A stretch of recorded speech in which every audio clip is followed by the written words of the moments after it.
Please आज एक promise करो कि टेंशन कोई भी हो, सोल्यूशन है, कहीं ना कहीं उसका सोल्यूशन है। और वो सोल्यूशन आत्महत्या बिल्कुल नहीं है, कभी नहीं है, किसी हालत में नहीं है। देखो, मैं कितना भी ज्ञान दे दूं, सोचना आपको खुद ही है कि आपकी जान आपकी सबसे कीमती चीज है।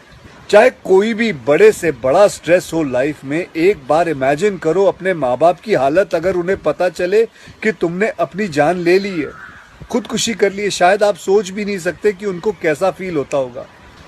एकदम डायरेक्ट बोलूं, दिल से बोलूं, मेरा पहला नेशनल अवार्ड जो मुझे आज हमारे आदरणीय राष्ट्रपति जी के हाथों से मिलेगा, मैं बता नहीं सकता कि कितनी खुशी हो रही है। आपको पता है, जिस दिन इस नेशनल अवार्ड की अनाउंसमेंट हुई थी ना, उस दिन मैं अपनी माँ से बात करते हुए अपने बचपन का एक दिन याद कर रहा था, जिस दिन एग्जाम का रिजल्ट आया था और मेरे मार्क्स बिल्कुल अच्छे नहीं थे। आप लोगों से झूठ नहीं कहूँगा, मैं उस कक्षा में फेल हो गया था।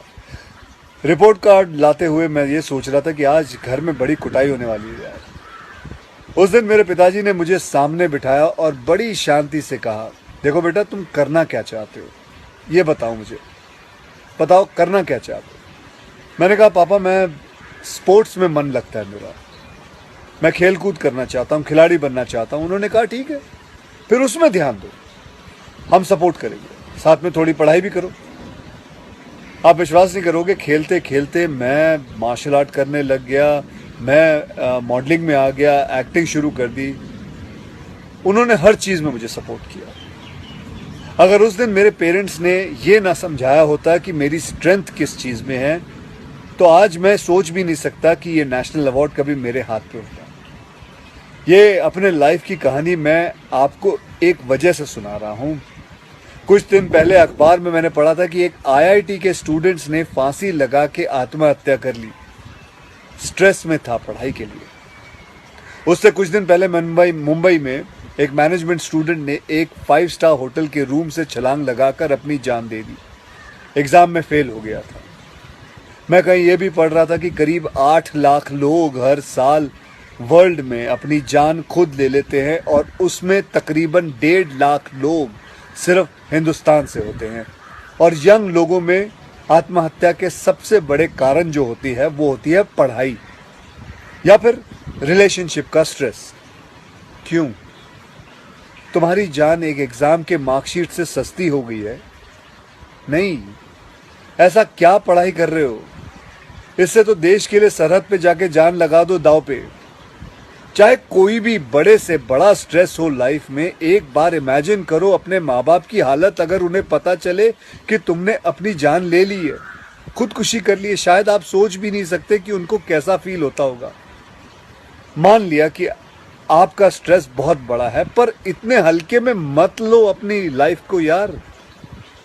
आपको पैदा करने वालों को जिंदगी का सबसे बड़ा दुख दे के मत जाओ। और पेरेंट्स से भी यही कहूंगा, यही पूछना चाहूंगा कि कहाँ गए वो ज़माना, कहाँ गया वो ज़माना जब आप लोग अपने बच्चों के साथ डिनर टेबल पे बैठ के बातें किया करते थे, पूछा करते थे कि कैसा चल रहा है, आपके दोस्त कैसे हैं, पढ़ाई कैसी चल रही है। आज आपका बच्चा आपको अपना स्ट्रेस कैसे बताएगा जब आप भी अपने फ़ोन में आंखें गाड़ के बैठे हो और आपका बच्चा भी फेसबुक पे फ्रेंड्स ढूंढ रहा है। ऐसा क्यों होता है कि जब बच्चे को हाथ पांव पे चोट लगती है तो आप फट से डॉक्टर को बुला लेते हो, लेकिन अगर उसे दिमाग में स्ट्रेस हो तो हम बस एक लेक्चर झाड़ देते, कहते थे बेटा नो, थिंक पॉजिटिव बेटा, थिंक पॉजिटिव। मेंटल हेल्थ के लिए भी डॉक्टर या काउंसलर से हेल्प लेना उतना ही ज़रूरी है जितना और किसी तकलीफ के लिए। इसमें कोई शर्म की बात नहीं है। देखो, मैं कितना भी ज्ञान दे दूं, सोचना आपको खुद ही है कि आपकी जान आपकी सबसे कीमती चीज़ है। कोई स्ट्रेस आए ना तो उसको बोल देना बहुत अच्छा है। अपने अंदर घुलना, उसको अंदर रखना, दबा के रखना बिल्कुल नहीं।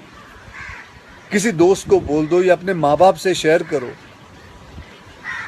मेरे एक फ्रेंड ने उस दिन व्हाट्सएप पे एक बहुत काम की बात फॉरवर्ड की थी।